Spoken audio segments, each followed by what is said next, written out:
ঈদের নামাজ পড়িয়া একটা যুবক কবরের কিনারায় হাউমাউ করে কান্না করে। ও যুবক ভাই, তুমি ঈদের নামাজ পড়েছো, এখন আনন্দ বাড়ি বাড়ি যাবে, তুমি কবরের কিনারায় দাঁড়ায় কান্না করো কেন? যুবক কান্না করে বলে, ভাইজান, গত ঈদে আমার বাবা আমার পার্শ্বে যায় নামাজে দাঁড়ায় নামাজ আদায় করেছিলেন। ঈদগায় যখন বের হলাম, আমার আম্মা আমার মাথায় হাত দিয়া দোয়া করেছেন।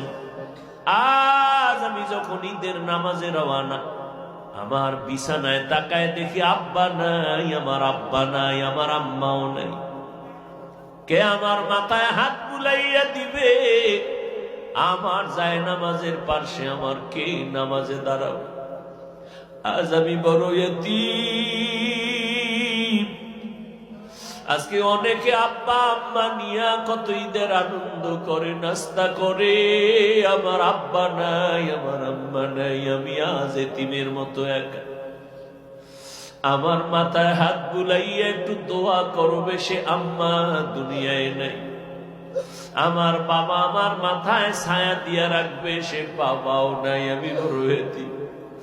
আমার পাশের মানুষ যখন আব্বু বলে ডাক দেয়, আমার কলিজাটা ফেটে যায়। আমার কপাল বুঝি খারাপ, আমি একবারও আব্বু বলে ডাক দিতে পারি না। আমার পাশে যখন সন্তান আম্মু বলে ডাক দেয়, আমার কলিজা ভেঙে যায়। আমি কাকে আম্মু বলে ডাকবো?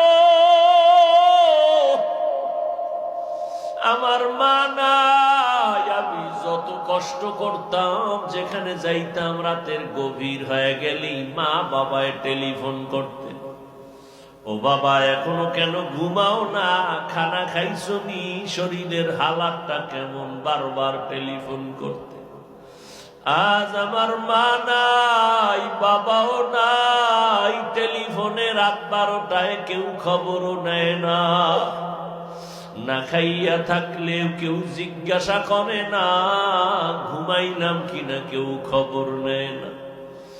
ও আল্লাহর বান্দারা, এখানে যারা আছেন এতিম, মা নাই, বাবা নাই, বড় আশা হয়। এই রমজান বড় দামি একটা মাস, কবরের আযাব বন্ধ, জাহান্নামের দরজাগুলো বন্ধ।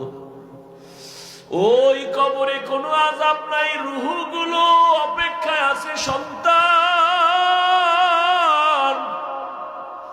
আজকে তুই কোন ঘরে ঘুমাইতেছ? ওই ঘরের মালিক তো একদিন আমরা ছিলাম। আজকে তোরে বড় বানাইতে গিয়া আমি মা কত ঘুম নষ্ট করেছি। না খাইয়া বাবা তোমারে আমারে খানা খাওয়াইতে এত কষ্ট করে বড় বানাইছে। ওই মা বাবাকে ভুলিয়া তুমি কেমনে ঘুমাও রে বাবা? ওই মা বাবার জন্য তৈরি হও, কবরে সওয়াব পৌঁছানোর কি ব্যবস্থা করো। রমজান আসছে, এই রমজান এত বরকতের মাস, তাকওয়া অর্জনের মাস। ও বান্দা, তুমি একটা নফল আমল 11 মাসে করবা, রমজানে করবা, তুমি এত দাম পাবা। একটা নফল অন্য মাসে করো, রমজানে করবা, ফরজের সমান সওয়াব হয়ে যাবে। অন্য মাসে একটা ফরজ আমল করবা, রমজানে করলে 70টা ফরজের সওয়াব জমা হয়ে যাবে। আমার মায়ার নবী দুর্বল, অন্য নবীর উম্মতের হায়াত অনেক বেশি, তারা বেশি নেক আমল করেছেন। আমার